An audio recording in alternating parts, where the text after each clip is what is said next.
রব্বুল আলামিন আদেশ পাওয়ার পর হযরতে আজরাইল চলে যাবে।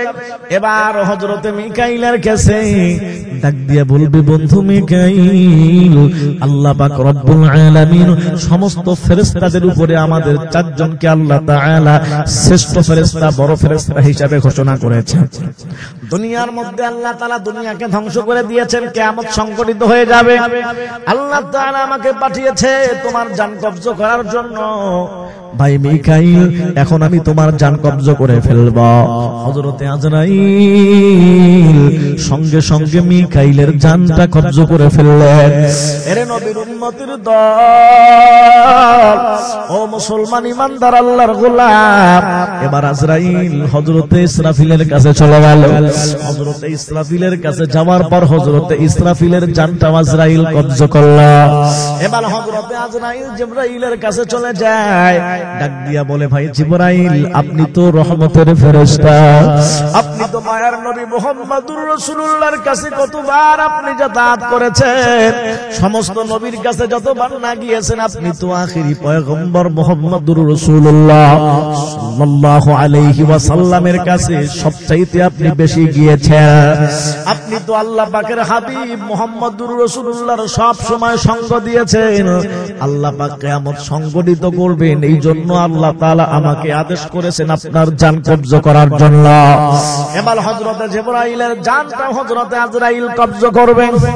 এ নবীর উম্মতের দল, আল্লাহ পাক রব্বুল আলামিন ডাক দিয়া বলে, আজরাইল, এখন দুনিয়ার মধ্যে কারা কারা বাকি আছে, আসমানের মধ্যে কারা কারা বাকি আছে?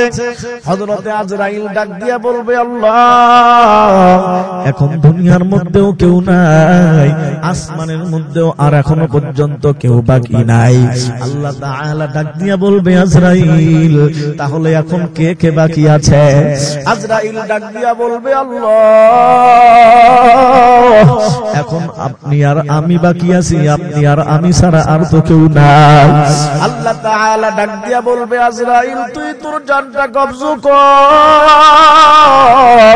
আজরাইল ডাক দিয়া বলবে, আল্লাহ, আমি তো দুনিয়ার মধ্যে মানুষের জান কবজ করেছি, আমি তো ফেরেশতাগুলার জানও কবজ করলাম। ও আল্লাহ, আমি আমার জান কেন কবজ করব? আল্লাহ পাক ডাক দিয়া বলে, আজরাইল, কুল্লু মান আলাইহা ফান ওয়া ইয়াবকা ওয়াজহু রাব্বিকা যুল জালালি ওয়াল ইকরাম। দুনিয়ার মধ্যে যারা আছে সবাই তো একদিন ধ্বংস হয়ে যাবে, একমাত্র আমি আল্লাহ ছাড়া। এই জন্য আজরাইল, তুমি তোমার জান কবজ করে নাও। আজরাইল তখন ডাক দিয়া বলে, আল্লাহ, আমি যদি আগে থেকেই জানতাম আমার জান আমাকে নিজে কবজ করা লাগবে, তাহলে কখনোই আমি এই জান কবজের দায়িত্ব নিতাম না। কারণ এই মৃত্যুর যন্ত্রণা এত কঠিন, মৃত্যুর যন্ত্রণা এত মারাত্মক। হযরতে নূহ আলাইহিস সালাতু ওয়াস সালামের সন্তান, হযরতে নূহ আলাইহিস সালাতু ওয়াস সালামের সন্তান কবরের পাশের মধ্যে, কবরের মধ্যে শায়িত আছে। হযরতে ঈসা আলাইহিস সালাতু ওয়াস সালাম কবরের পাশ দিয়ে যাচ্ছে। হযরতে ঈসা পয়গম্বরের বৈশিষ্ট্য, যদি উনি কোনো মৃত্যুকে ডাকতেন, কুম বিইজনিল্লাহ, সঙ্গে সঙ্গে দাঁড়িয়ে যেত। হযরতে ঈসা আল্লাহ পাক রব্বুল আলামিনের পয়গম্বর, এক কবরের পাশ দিয়ে গেলেন, বললেন কুম বিইজনিল্লাহ, সঙ্গে সঙ্গে মৃত ব্যক্তি কবর থেকে দাঁড়িয়ে গেল। হযরতে ঈসা ডাক দিয়া বলে, ভাই, আপনি কে? আপনার পরিচয়টা কি? বলে, আমি হলো হযরতে নূহ আলাইহিস সালামের সন্তান। বলে, ভাই, আপনি এরকম ভাবে আল্লাহ পাক রব্বুল আলামিন যদি চান, দুনিয়ার মধ্যে আর কিছুদিন কি আপনি থাকতে চান নাকি? বলে, মৃত্যুর যন্ত্রণা এত কঠিন, আমার যদি আবারও মরণ হবে এটা যদি আমি জানি, তাহলে আমি আর দুনিয়ার মধ্যে থাকতে চাই না, নতুন ভাবে বাঁচতে চাই না। কারণ ওই মৃত্যুর যন্ত্রণা এত কঠিন, এখনো পর্যন্ত আমি অনুভব করতেছি মৃত্যুর যন্ত্রণা এত মারাত্মক হবে। ও নবীর উম্মতের দল, ওই মৃত্যুর যন্ত্রণা কেউ সহ্য করতে পারবে না। আল্লাহ রাব্বুল আলামিন কোরআনুল কারীমের মধ্যে বান্দাদেরকে নসিহত করেছেন তিনটা পদ্ধতিতে। একটা পদ্ধতি হলো আল্লাহ পাক রব্বুল আলামিন ঘটনা বলে বলে বান্দাদেরকে নসিহত করেছেন। কখনো আল্লাহ পাক রব্বুল আলামিন ঈসা নবীর ঘটনা, কখনো মুসা নবীর ঘটনা, কখনো আইয়ুব নবীর ঘটনা। আল্লাহ পাক রব্বুল আলামিন বিভিন্ন সময় বিভিন্ন নবীর ঘটনা বলে বলে আল্লাহ পাক রব্বুল আলামিন বান্দাদেরকে নসিহত করেছেন। আল্লাহ পাক রব্বুল আলামিন ফেরাউনের ঘটনা উল্লেখ করে নসিহত করেন, হে দুনিয়ার মানুষ, ফেরাউনের দিকে তাকাও, দেখো ফেরাউন অহংকারী করার কারণে, স্বৈরাচার করার কারণে আমি আল্লাহ পাক রব্বুল আলামিন ফেরাউনকে ধ্বংস করে দিয়েছি। ওরে দুনিয়ার মানুষ, ওই নমরুদের দিকে তাকাও, যেই নমরুদ নিজেকে রব বলে স্বীকার করত, নিজেকে রব বলে দাবি করত। এই জন্য আমি আল্লাহ পাক রব্বুল আলামিন নমরুদকে আমি আল্লাহ তাআলা ধ্বংস করে দিয়েছি। আল্লাহ পাক ডাক দিয়া বলে, পৃথিবীর মানুষ, নমরুদ থেকে শিক্ষা নাও, অহংকার বড় মারাত্মক। এই জন্য নমরুদের মতো, ফেরাউনের মতো অহংকার করা যাবে না। এই জন্য আমার ভাইয়ের আল্লাহ পাক নসিহত করেছেন বান্দাদেরকে তিনটা পদ্ধতিতে। তার মধ্যে একটা পদ্ধতি হলো নসিহত ঘটনা বলে বলে আল্লাহ তাআলা নসিহত করেছেন। 2 নম্বর হলো আল্লাহ পাক রব্বুল আলামিন তার কুদরতের বর্ণনা দিয়ে দিয়ে বান্দাদেরকে নসিহত করেছেন। আল্লাহ তাআলা বলে, আকাশের দিকে তাকাও, এ দুনিয়ার মানুষ, দেখো আমি আল্লাহ পাক রব্বুল আলামিন কত সুন্দর করে খুঁটি ছাড়া আমি আল্লাহ তাআলা আসমান বানাইছি, আমি আল্লাহ তাআলা জমিন বানিয়েছি। আমি আল্লাহর কুদরতের দিকে তাকাও, তাহলে তোমরা আমি আল্লাহর এরকম ভাবে খোঁজ তোমরা পেয়ে যাবা। আল্লাহ পাক কুদরতের বর্ণনার মাধ্যমে বান্দাদেরকে নসিহত করেছেন। 3 নম্বর আল্লাহ পাক রব্বুল আলামিন কিয়ামত সংক্রান্ত আলোচনা করেছেন।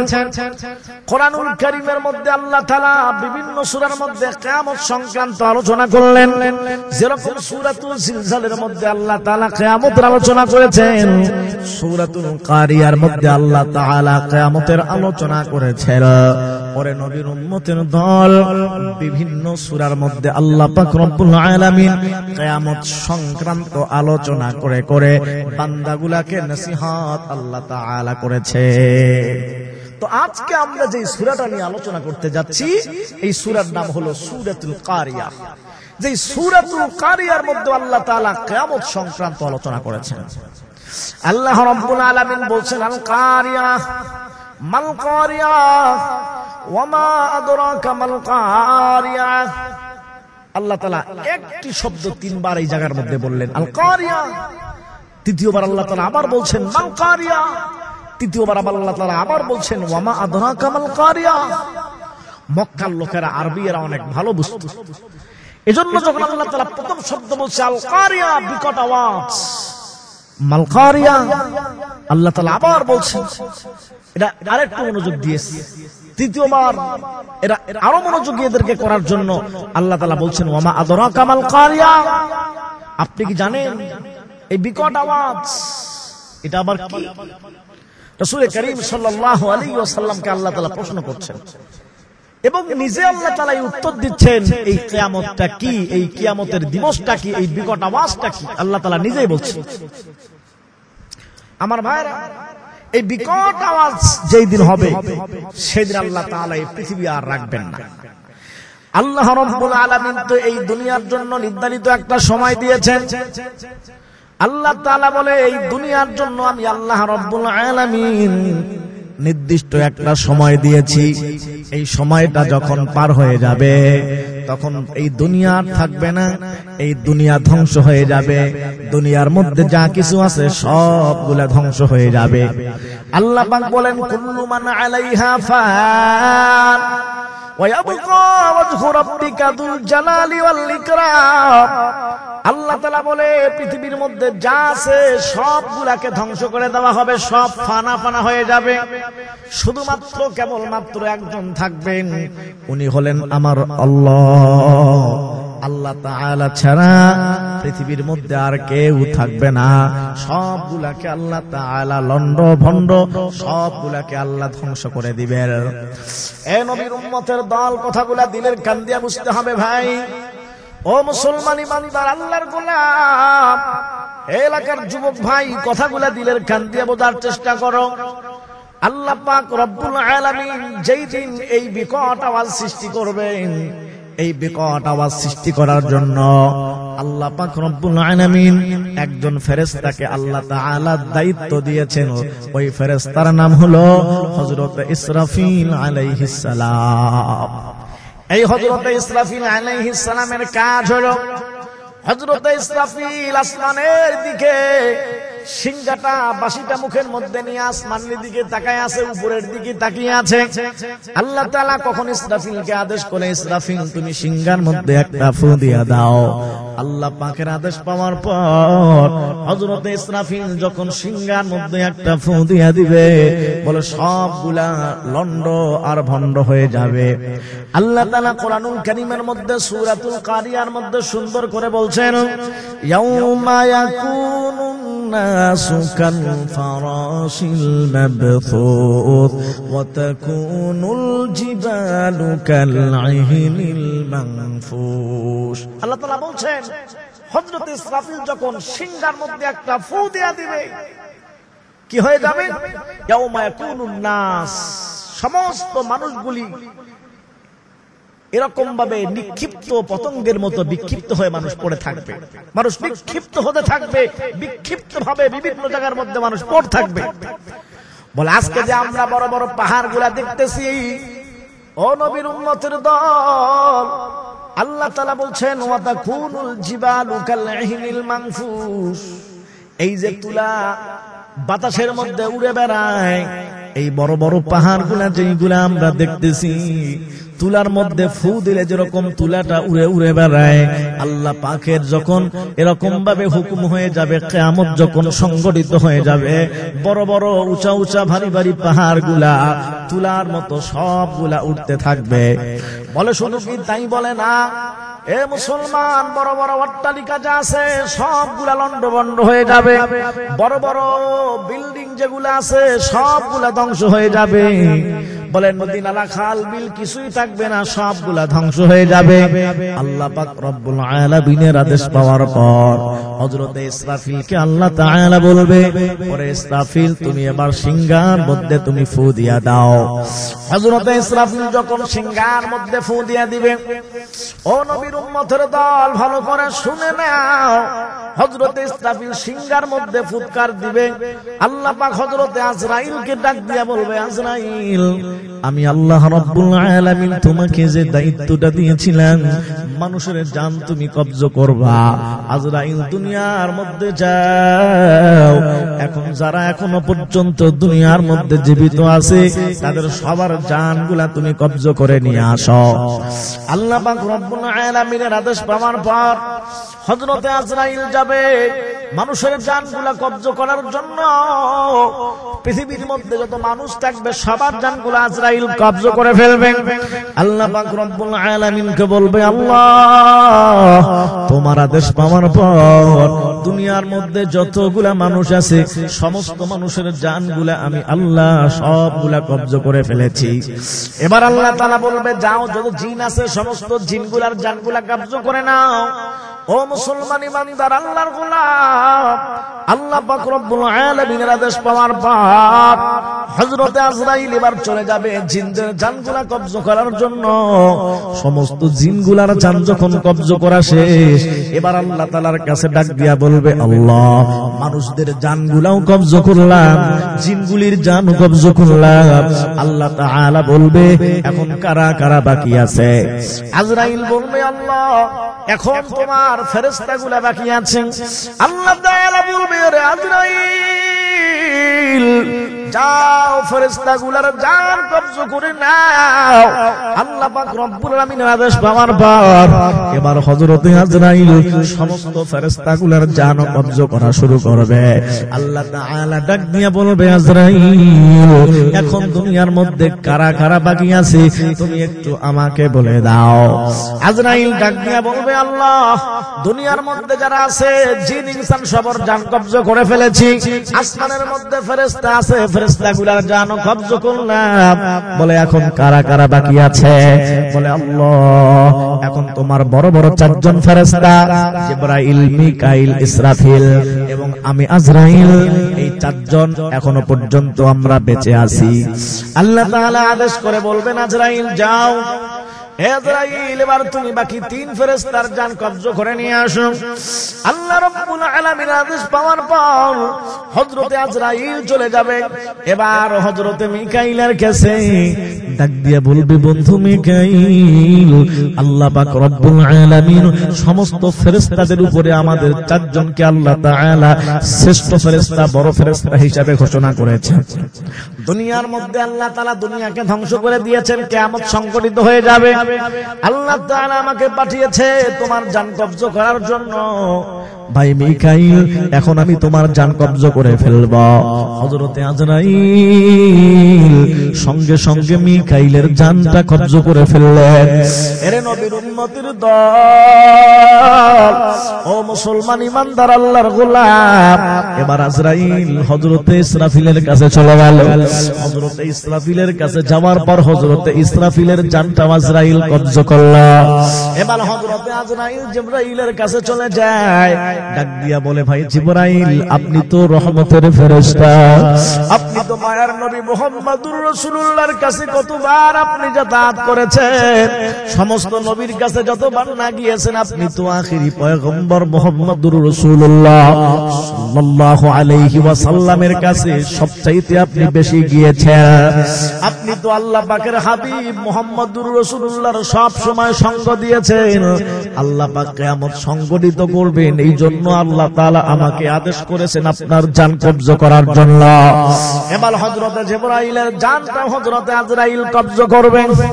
এ নবীর উম্মতের দল, আল্লাহ পাক রব্বুল আলামিন ডাক দিয়া বলে আজরাইল এখন দুনিয়ার মধ্যে কারা কারা বাকি আছে, আসমানের মধ্যে কারা কারা বাকি আছে? হযরতে আজরাইল ডাক দিয়া বলবে আল্লাহ এখন দুনিয়ার মধ্যেও কেউ নাই, আসমানের মধ্যেও আর এখনো পর্যন্ত কেউ বাকি নাই। আল্লাহ তাআলা ডাক দিয়া বলবে আজরাইল তাহলে এখন কে কে বাকি আছে? আজরাইল ডাক দিয়া বলবে আল্লাহ এখন আপনি আর আমি বাকি আছি, আপনি আর আমি ছাড়া আর তো কেউ নাই। আল্লাহ তাআলা ডাক দিয়া বলবে আজরাইল তুই তোর জানটা কবজ কর। আজরাইল ডাক দিয়া বলবে আল্লাহ আমি তো দুনিয়ার মধ্যে মানুষের জান কবজ করেছি, আমি তো ফেরেশতাগুলার জান কবজ করলাম, ও আল্লাহ আমি আমার জান কেন কবজ করব? আল্লাহ পাক ডাক দিয়া বলে আজরাইল কুল্লু মান আলাইহা ফান ওয়া ইয়াবকা ওয়াজহু রাব্বিকা যুল জালালি ওয়াল ইকরাম। দুনিয়ার মধ্যে যারা আছে সবাই তো একদিন ধ্বংস হয়ে যাবে একমাত্র আমি আল্লাহ ছাড়া। এই জন্য আজরাইল তুমি তোমার জান কবজ করে নাও। আজরাইল তখন ডাক দিয়া বলে আল্লাহ আমি যদি আগে থেকেই জানতাম আমার জান আমাকে নিজে কবজ করা লাগবে তাহলে কখনোই আমি এই জান কবজের দায়িত্ব নিতাম না। কারণ এই মৃত্যুর যন্ত্রণা এত কঠিন, মৃত্যুর যন্ত্রণা এত মারাত্মক। হযরতে নূহ আলাইহিস সালাতু ওয়াস সালামের সন্তান, হযরতে নূহ আলাইহিস সালাতু ওয়াস সালামের সন্তান কবরের পাশের মধ্যে, কবরের মধ্যে শায়িত আছে। হযরতে ঈসা আলাইহিস সালাতু ওয়াস সালাম কবরের পাশ দিয়ে যাচ্ছে। হযরতে ঈসা পয়গম্বরের বৈশিষ্ট্য, যদি উনি কোনো মৃত্যুকে ডাকতেন কুম বিইজনিল্লাহ সঙ্গে সঙ্গে দাঁড়িয়ে যেত। হযরতে ঈসা আল্লাহ পাক রব্বুল আলামিনের পয়গম্বর, এক কবরের পাশ দিয়ে গেলেন, বললেন কুম বিইজনিল্লাহ, সঙ্গে সঙ্গে মৃত ব্যক্তি কবর থেকে দাঁড়িয়ে গেল। হযরতে ঈসা ডাক দিয়া বলে ভাই আপনি কে, আপনার পরিচয়টা কি? বলে আমি হলো হযরতে নূহ আলাইহিস সালামের সন্তান। বলে ভাই আপনি এরকম ভাবে আল্লাহ পাক রব্বুল আলামিন যদি চান দুনিয়ার মধ্যে আর কিছুদিন কি আপনি থাকতে চান নাকি? বলে মৃত্যুর যন্ত্রণা এত কঠিন, আমার যদি আবারও মরণ হবে এটা যদি আমি জানি, তাহলে আমি আর দুনিয়ার মধ্যে থাকতে চাই না, নতুন ভাবে বাঁচতে চাই না। কারণ ওই মৃত্যুর যন্ত্রণা এত কঠিন, এখনো পর্যন্ত আমি অনুভব করতেছি মৃত্যুর যন্ত্রণা এত মারাত্মক হবে। ও নবীর উম্মতের দল, ওই মৃত্যুর যন্ত্রণা কেউ সহ্য করতে পারবে না। বলে শুধু তাই আমার মায়ার নবী মুহাম্মদুর রাসূলুল্লাহ সাল্লাল্লাহু আলাইহি ওয়াসাল্লাম যখন তার সাকারাত আরম্ভ হয়ে গেছে, পয়গম্বর আলাইহিস সালাম কখনো হুশ, কখনো তিনি বেহুশ। আম্মা জান আয়েশা সিদ্দিকা রাদিয়াল্লাহু তাআলা আনহার ঘরের মধ্যে আছে আমার মায়ার নবী। আমার মায়ার নবী হঠাৎ করে ডাক দিয়া বলে, মা ফাতেমা, দেখ বাহিরের মধ্যে কে যেন আমারে বারবার সালাম দেয়। আল্লাহর পয়গম্বর ডাক দিয়া বলে, মা দেখ কে আমারে সালাম দেয়। হযরতে ফাতেমা দেরি না করে বাহিরের মধ্যে চলে গেল।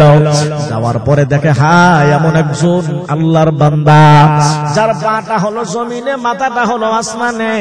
এত বিশাল বড় চেহারা হযরতে ফাতেমা দেখে ভয় পেয়ে পেছনের দিকে দৌড় মারলেন। আল্লাহর পয়গম্বর ডাক দিয়া বলে, ফাতেমা,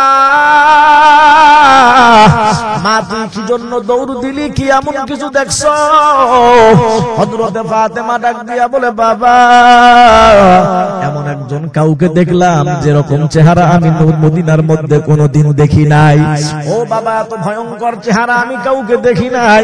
মায়ার নবী ডাক দিয়া বলে, মা ফাতেমা, তুমি কি জানো ওর পরিচয়টা কি? বলে, না বাবা, আমি কেমনে জানবো? আমার মায়ার নবী ডাক দিয়া বলে, ফাতেমা, ও হলো আজরাইল।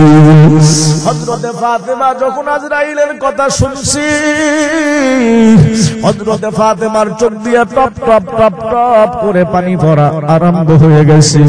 হযরতে ফাতেমা ডাক দিয়া বলে, বাবা, আজরাইল কি জন্য বাড়ির মধ্যে আসছে?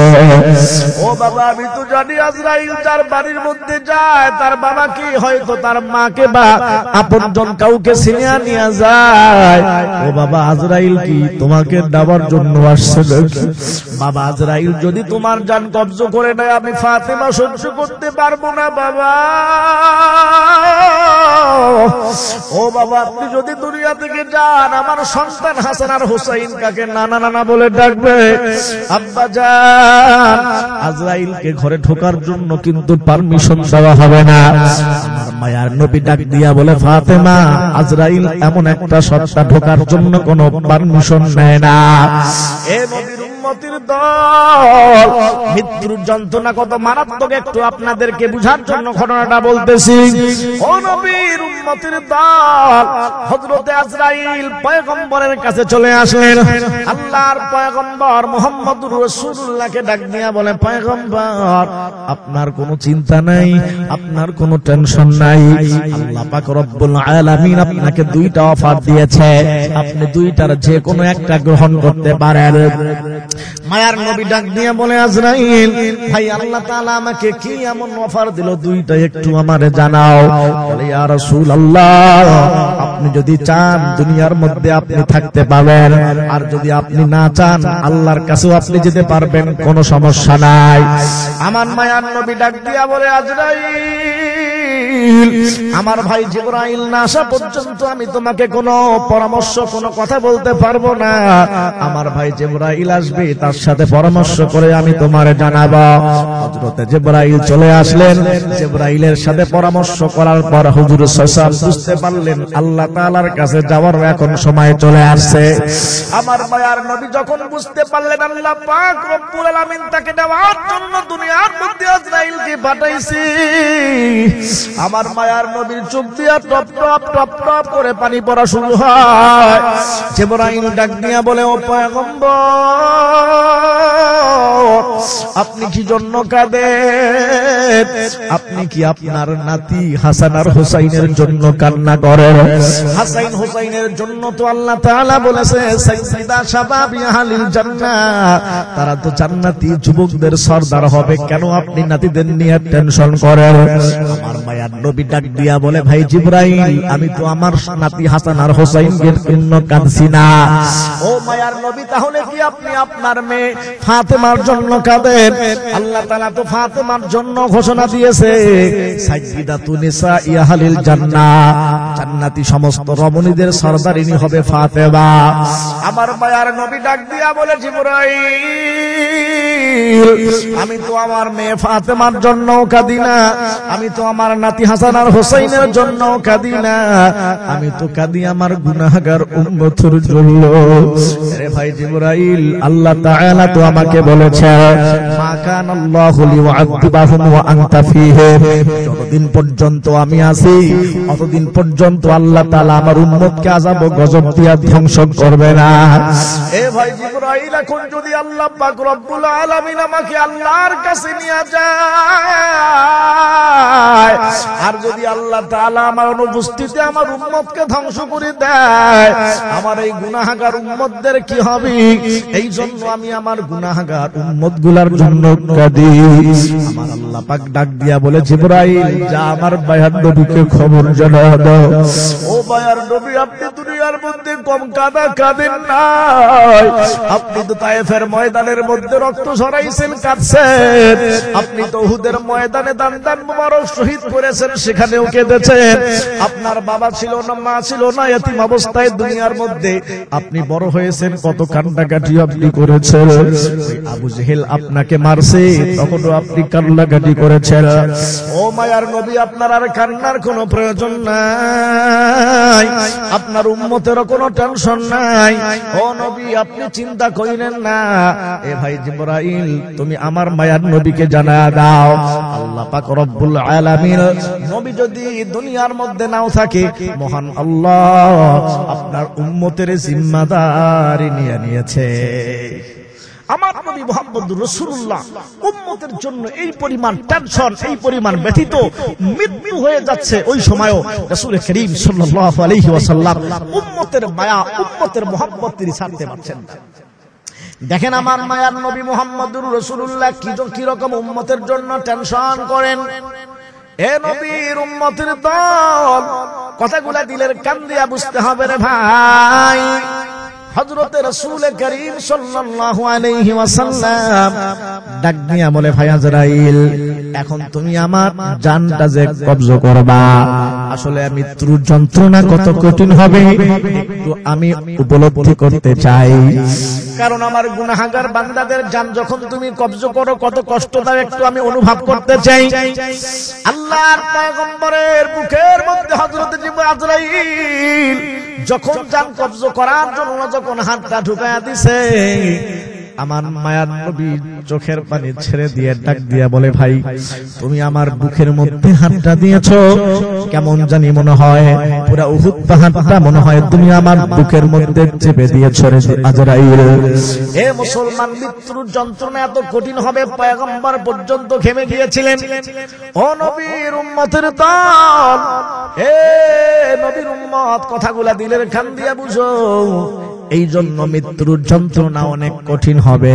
হযরত আজরাইল আল্লাহ তাআলাকে ডাক দিয়া বলে, আল্লাহ আমি সবার জান কবজা করলাম, এখন আমাকে কি আমার নিজের জানও কবজা করা লাগবে? আজরাইল বলে, আল্লাহ আমি যদি আগে থেকেই জানতাম আমার জান আমাকে কবজা করা লাগবে, তাহলে এই দায়িত্ব কখনোই আমি নিয়ে নিতাম না। ওরে নবীর উম্মতের দল, এবার হযরতে আজরাইল নিজের জান তখন নিজেই কবজা করবে, আর আজরাইল চিৎকার দিয়ে থাকবে, হায় মৃত্যুর যন্ত্রণা কত কঠিন রে ভাই। এ নবীর উম্মতের দল, হযরতে আজরাইল জান যখন কবজা করা শেষ, আল্লাহ পাক রব্বুল আলামিন এবার কিয়ামত সংঘটিত করে ফেলবেন। আল্লাহ তাআলা সূরাতুল কারিয়ার মধ্যে সেটাও সুন্দর করে বলেছেন, ওয়াতাকুনুল জিবালু কালইহিনিল মানফুশ। কিয়ামত যখন সংঘটিত হয়ে যাবে, অবস্থা কি হয়ে যাবে আল্লাহ তাআলা বলেন, ফামান সাকুলাত মাওয়াজিনুহু ফাহুয়া ফি ঈশাতির রাদিয়া ওয়া আম্মা মান খাফফাত মাওয়াজিনুহু ফাউম্মুহু হাবিয়া। কিয়ামত সংঘটিত হয়ে যাবে। এবার হযরত ইসরাফিলকে আল্লাহ তাআলা দ্বিতীয় আরেকটাবার সিংহার মধ্যে ফু দিতে বলবেন। আল্লাহ তাআলা নতুন করে হযরত ইসরাফিলকে আল্লাহ তাআলা জীবন দিয়ে দিবেন। আল্লাহ তাআলা ইসরাফিলকে বলবে, ইসরাফিল সিংহার মধ্যে একটা ফু দাও। হযরত ইসরাফিল আলাইহিস সালাম যখন দ্বিতীয়বার একটা সিংহার মধ্যে ফু দিয়ে দিবে দুদিনভাবে জীবিত হওয়ার পর আল্লাহ তাআলা বলে মিনহা খলাকনাকুম ওয়া ফিহা নুঈদুকুম ওয়া মিনহা নুখরিজুকুম তারাতান উখরা। এই মাটি থেকে তোমাকে সৃষ্টি করা হয়েছে, এই মাটির মধ্যে তোমাকে রাখা হয়েছিল, এই মাটি থেকে তোমাকে আবারও পুনরুত্থিত করা হচ্ছে। আমার ভাইয়েরা কথাগুলা দিলের কান দিয়ে বুঝবেন। হযরত ইসরাফিল যখন দ্বিতীয়বার সিংহার মধ্যে ফু দিবে মানুষেরা এরকম ভাবে আল্লাহ পাক রব্বুল আলামিনের দরবারে যাওয়া আরম্ভ করে দিয়ে দিবে। হাসনের ময়দানের দিকে মানুষ যাওয়া আরম্ভ করবে। মানুষের শরীরের মধ্যে কোনো কাপড় থাকবে না। মানুষ যখন দুনিয়ার মধ্যে আগমন করেছিল তখন মানুষ যেরকম উলঙ্গ অবস্থায় দুনিয়ায় আসছে, কিয়ামতের ময়দানে যখন কিয়ামত সংঘটিত হয়ে যাবে, হাসরের ময়দানের দিকে মানুষ ছুটবে, তখন মানুষের শরীরের মধ্যে কোনো কাপড় থাকবে না। কবর থেকে মানুষ উলঙ্গ অবস্থায় উঠতে থাকবে। আম্মা জানা আয়েশা সিদ্দিকা রাদিয়াল্লাহু তাআলা আনহা ডাক দিয়া বলে, পয়গম্বর ও নবী, কিয়ামতের ময়দানে মানুষ যদি উলঙ্গ অবস্থায় উঠে, সন্তানের সামনে তার বাবা থাকবে, বাবার সামনে তার সন্তান থাকবে, মা তার সন্তানের সামনে থাকবে, সন্তানের সামনে তার মা থাকবে, ভাইয়ের সামনে তার বোন থাকবে, বোনের সামনে তার ভাই থাকবে। ও মায়ার নবী, উলঙ্গ অবস্থায় যদি ওঠে তাহলে সন্তানকে দেখে কি বাবা লজ্জা করবে না? লজ্জা বাবাকে দেখে কি সন্তান লজ্জা করবে না? আম্মা জানা আয়েশাকে মায়ার নবী মুহাম্মদুর রাসূলুল্লাহ বলবেন, হে আয়েশা, তুমি কি মনে করছো কিয়ামতের অবস্থাটা দুনিয়ার অবস্থার মতো? বলে না, কিয়ামতের দিন এত ভয়ানক হবে, বলে মানুষ ওই যে উপরের দিকে তাকাবে, 1000 বছর চলে যাবে, 100 বছর চলে যাবে, নিচের দিকে তাকানোর কোনো সুযোগই থাকবে না। মানুষ শুধু নিজেকে নিয়ে ব্যস্ত থাকবে। কিয়ামতের ময়দানটা এমন ময়দান, সেই দিন বাবা তার সন্তানকে কোনো পরিচয় দিবে না। কে কাপড় পরিধান করে আছে, কে কাপড় পরিধান করে নাই, কে কোন অবস্থার মধ্যে আছে, এগুলো কোনো দেখার সুযোগই নাই।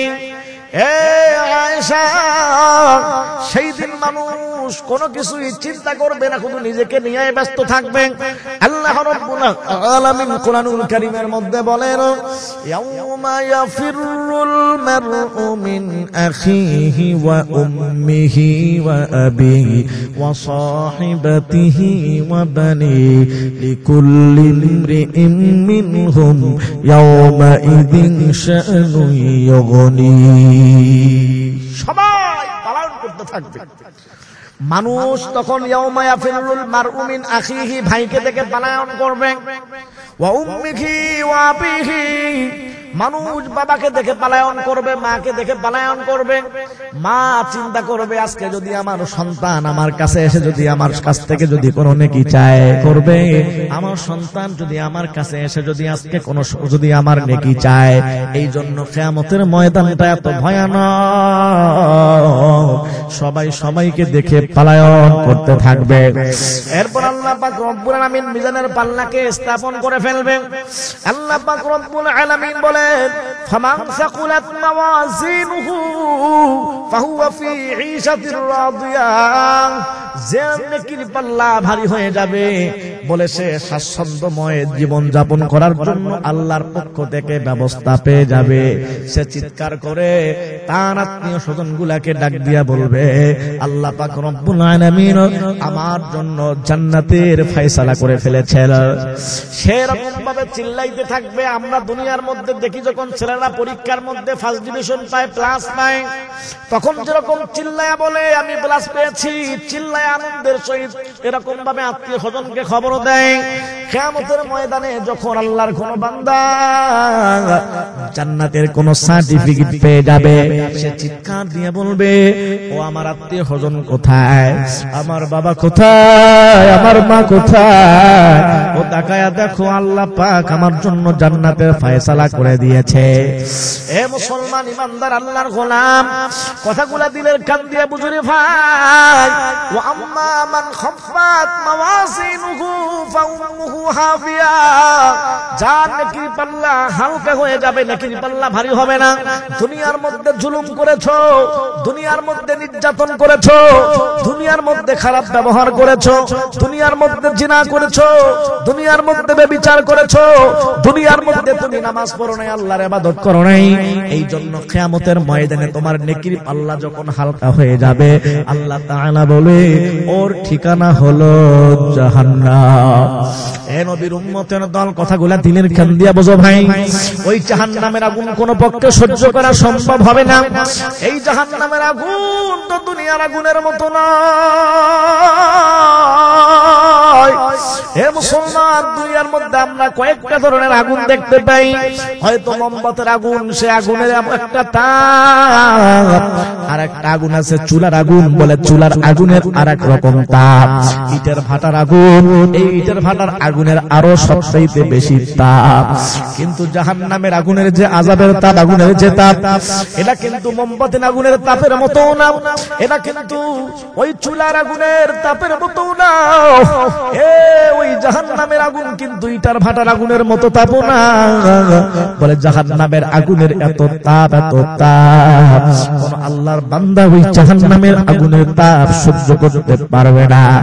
আল্লাহ পাক রব্বুল আলামিন জাহান্নামকে যখন বানাইলেন, আল্লাহ পাক ডাক দিয়া বলে, ফেরেশতার দল, তোমরা আমার জাহান্নামকে জ্বালাইতে থাকো, জ্বালাইতে থাকো। আল্লাহ পাক রব্বুল আলামিনের ফেরেশতারা জাহান্নামকে 1000 বছর পর্যন্ত জ্বালায়। 1000 বছর পর্যন্ত জাহান্নামকে জ্বালানোর কারণে জাহান্নামের আগুন লাল হয়ে গেল।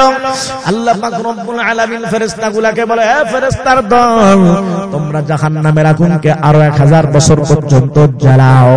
আল্লাহ পাকের ফেরেশতাগুলো ডাক দিয়া বলে, আল্লাহ, এই জাহান্নামের আগুনের এত তাপ আল্লাহ তোমার কোন বান্দা সহ্য করতে পারবে না।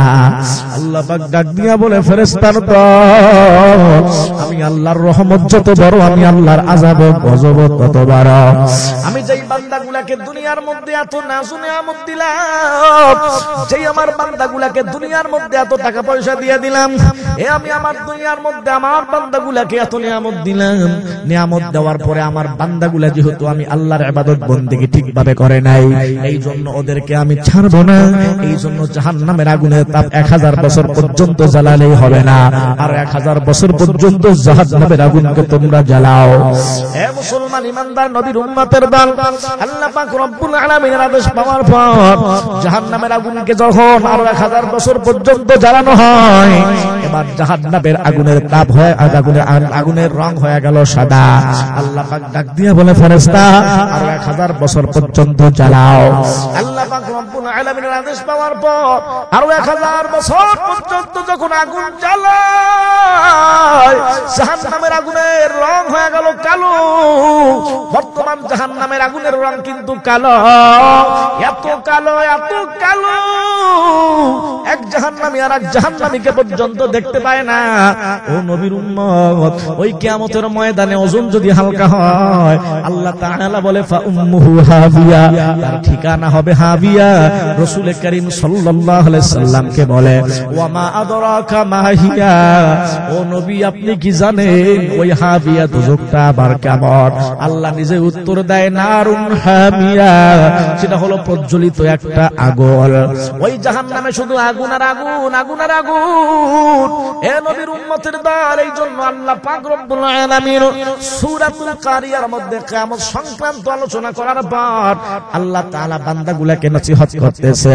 আল্লাহ ডাক দিয়া বলে, গোলাম, এখনো সময় আছে, তোমরা এরকম ভাবে সমস্ত গুনাহকে ছেড়ে দাও, আমি আল্লাহর ইবাদত বন্দেগীর মধ্যে লেগে যাও। আল্লাহর কাছে দোয়া করছি, আল্লাহ পাক রব্বুল আলামিন যেন আমাদের সকলকে আল্লাহর ভয় অন্তরে দান করে দেন, জাহান্নামের ভয় অন্তরের মধ্যে দান করে দেন, সমস্ত পাপাচার গুনাহ থেকে আল্লাহ তাআলা যেন আমাদেরকে বিরত থাকার মতো তৌফিক দান করে দেন। সবাই বলেন আমিন।